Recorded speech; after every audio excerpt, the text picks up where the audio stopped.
रामनवमी पे भगवान राम की भी कसम खाता हूँ। राहुल गांधी के हैं, हम दोबारा संसद में राहुल गांधी पहुंचेंगे। बाबा जी के सदस्य हो गए हैं। हमने तो कहा है मैं तो बाबा नहीं ढाबा हूँ। खबरें आप दिखा रहे हैं कि अतीक अहमद कहाँ जा रहा है। अतीक अहमद पैंट की जिप खोल रहा है। अतीक अहमद का, अरे भैया बड़ी खबर थी, अरे बड़ी खबर थी, पैंट की जिप खोल रहा है अतीक अहमद। अरे भैया आज देश की जनता को कैसे बेवकूफ बनाया जा रहा है। हम तो कल देख रहे थे अमृतपाल भी गिरफ्तार हो रहा है। मीडिया का काम है सच्चाई दिखाना। तो सच्चाई, अरे यही सच्चाई दिखाओगे कि पैंट खोल रहे हैं अतीक अहमद जी, पुलिस ले जा रही है, गेट खुल रहा है। कहाँ जा रहे हैं? 1 नंबर जा रहे थे क्या? है 1 नंबर जा रहे थे कि 2 नंबर पता चला? वाह, अरे खबर देश की ऐसी पत्रकारिता आ गई है कि इस देश में चाटुकारिता से भी सबसे निचले स्तर पे पत्रकारिता पहुंची। आज जो है ब्रह्मचर्य की दीक्षा दे रहे हैं हरिद्वार में। मैं कहता हूं बाबा रामदेव जी के रोजगार देना चाहिए। बाबा रामदेव जी को महंगाई पे निजात देनी चाहिए। बाबा रामदेव जी को जिस तरीके से देश में त्राहिमाम चल रहा है, लोकतंत्र का खतना हो रहा है, उसको बचाना चाहिए। मैं कहता हूं हम क्रांतिकारी लोग हैं, हम वैसे भगौड़े नहीं हैं जो सलवार पहन के भागने वाले लोग हों। भारतीय जनता पार्टी ऐसे लोगों को संरक्षण देने का काम कर रही है जो देश को बेचना चाह रहे हैं भगवा के नाम पे।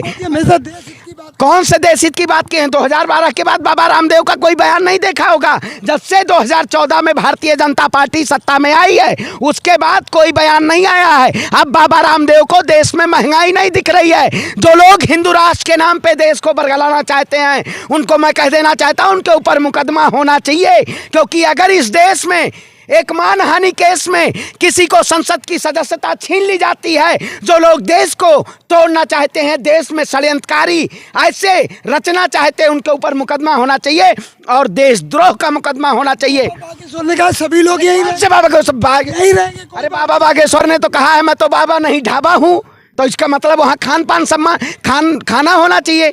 जो लोग ये हिंदू राष्ट्र और बच्चे पैदा करने की ऐसे बात कर रहे हैं, ये चंद सी लोकप्रियता के लिए लाखों लोग उनको मानते हैं, आप ढाबा बोल रहे हैं। मैं कहता हूँ लाखों लोग कौन मानते हैं? माफी मांगो।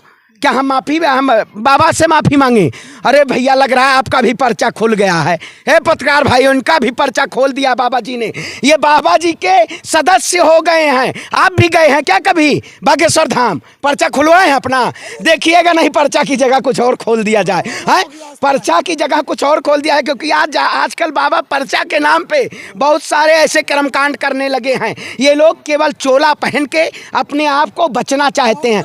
पर्चा खोला। देखिए मैं कहता हूं राहुल गांधी को लोग जो डराना चाहते हैं कहीं पर्चा खोल के, कहीं संसद की सदस्यता लेके, वो राहुल गांधी डरने वाले लोग नहीं हैं। राहुल गांधी इस लड़ाई को लड़ रहे हैं और भारतीय जनता पार्टी को मुंहतोड़ जवाब देने का काम करेंगे। दोबारा संसद में राहुल गांधी पहुंचेंगे और ये जो सत्ता के अहंकारी लोग, तानाशाही लोग जो बैठे हुए हैं, इनको सत्ता से बेदखल किया जाएगा और इस देश को, लोकतंत्र को बचाया जाएगा। भारतीय जनता पार्टी को सत्ता से बेदखल किया जाएगा। कोर्ट से राहत मिलेगी। देखिए कोर्ट से भाई उसमें कोई सजा ही नहीं है, ऐसी कोई सजा का प्रावधान नहीं है। आजाद भारत के इतिहास में मानहानि केस में किसी को 2 साल की पूरी सजा नहीं हुई है। भारतीय जनता पार्टी ने षड्यंत्रों के जरिए राहुल गांधी जी को परेशान करने का काम किया है और जिस तरीके से कर्नाटक के चुनाव में ओपिनियन पोल आया है, इससे भारतीय जनता पार्टी और बरगराई हुई है। क्योंकि सत्ता के लिए बीजेपी कुछ भी कर देना चाहती है, आपको देश में दंगा करवा देना चाहती है। आपने देखा होगा जिस तरीके से भारतीय जनता पार्टी के नेताओं ने कर्नाटक में 4% मुसलमानों के आरक्षण को खत्म किया है।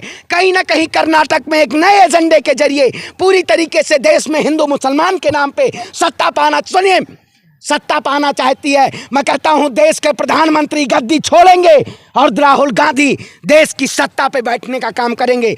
उन्होंने देश की जनता के हितों के लिए बात की है।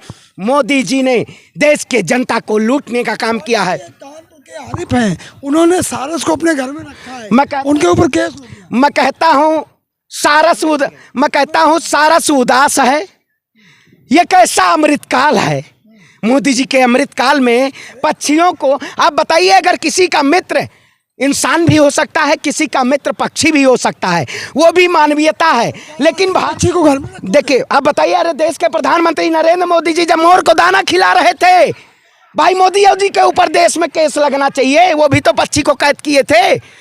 प्रधानमंत्री नरेंद्र मोदी जी मोर को दाना खिलाते हुए फोटो नहीं देखी आपने?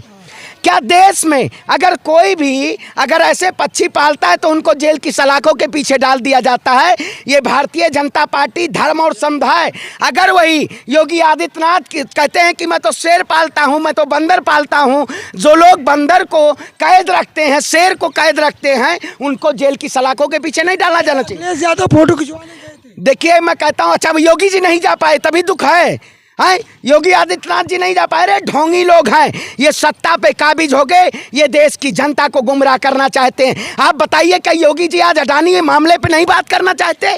आज अडानी मोदी जी का रिश्ता नहीं बता रहे हैं क्या? देश की जनता को जो लोग गुमराह करने का काम किए हैं, मैं कहता हूं मोदी जी, देश की जनता जान रही है आपकी तानाशाहियों से, देश की जनता डरेगी नहीं। हम राहुल गांधी के हैं, हम राहुल गांधी के साथ। अरे क्या अच्छा कर, योगी का काम ढोंगी करना भाई। योगी का काम क्या है? योगी का काम है सत्ता पे बैठना। नहीं, सारस की योगी जी रक्षा कर रहे हैं। अरे मैं कहता हूँ अपने बाल बच्चे तो हुए नहीं, अपने बाल बच्चों के तो हुए नहीं योगी आदित्यनाथ जी, वो सारस की रक्षा करने आए। वो देश में केवल लोगों को तोड़ना चाहते हैं। अगर वही जो सारस मित्र था आरिफ का, अगर वो मुसलमान ना होता तो शायद उसके पास होता। मुसलमान है इसलिए वो उससे दूर है। यही हिंदू भैया, मैं कहता नहीं हूँ FIR के नाम पे। अब मोदी जी का कोई भी नेता अगर कहता है मुझे अजान से सर दर्द होता है, मुझे हिजाब से दिक्कत है, उसके ऊपर FIR नहीं होता। देश के प्रधानमंत्री जी, आपने भी मोर को दाना खिलाने का काम किया है, आपके ऊपर भी FIR होना चाहिए। जो लोग इस देश को गुमराह करना चाहते हैं वो वाकई में जनता के हितैषी नहीं हो सकते, वो जनता की आवाज़ों को दबाने का काम करते हैं। जाओगे बागेश्वर बाबा से मिलने? हम कहाँ जाएंगे? हम अंधविश्वास में है क्या? मोदी जी चोला पहन के देश की जनता को लूटने का काम किया। मुंह में राम, बगल में छुरी। राम नाम के नाम, तो रामनवमी है, मैं रामनवमी पे भगवान राम की भी कसम खाता हूँ कि जिस तरीके से इस देश को लूटने का काम देश के प्रधानमंत्री ने किया है, देश की जनता को समझना चाहिए और उनको सत्ता की गद्दी से वापस भेजना चाहिए। क्योंकि आज जरूरत है लोगों को एक साथ होने की और एक साथ होके राहुल गांधी के साथ खड़े होने की। राहुल गांधी ने इस देश की गरीबों की, मजलूमों की, महिलाओं की भारत जोड़ो यात्रा के जरिए और तमाम ऐसे बयानों के जरिए उन्होंने गरीबों की आवाज़ उठाने का काम किया है। लेकिन प्रधानमंत्री ने गरीबों के हकों को लूटने का काम किया। जी की कसम खाते हो, जय श्री राम नहीं बोलते हो? देखिए मैं कहता हूँ वही, अब आप भगवान को भी बांटेंगे, भगवान को भी बांटेंगे। आप कल कहेंगे हर हर महादेव उनके हैं। कसम खाते? नहीं, आप बताइए, भगवान के नाम पे कल आप भी कसम खाएंगे क्योंकि आप पे जनता विश्वास नहीं कर रही है। आप आज ऐसी खबर पालिका दिखा रहे हैं, ऐसे ही है। प्रधानमंत्री जी, अगर इस देश की जनता के हितों की बात करनी है तो थोड़ा ध्यान दीजिए, क्योंकि आप केवल अपने उद्योगपतियों के साथ खड़े हैं। जब राहुल गांधी जी कहते हैं अडानी मोदी का रिश्ता क्या है, तो प्रधानमंत्री जी नहीं बताते हैं। मुझे लगता है कहीं ऐसा तो रिश्ता नहीं है जो प्रधानमंत्री जी जनता के सामने नहीं रखना चाहते हैं। इस देश को जो लोग भ्रष्टाचारी कहते हैं कि कांग्रेस भ्रष्टाचार की है, वो सत्ता में बैठे हुए जो लोग हैं वो सबसे ज्यादा भ्रष्टाचारी हैं। तो और भी लोगों से मिले हुए? अरे मैं कहता हूँ मिले हुए हैं, तो ये लोग क्या करना चाहते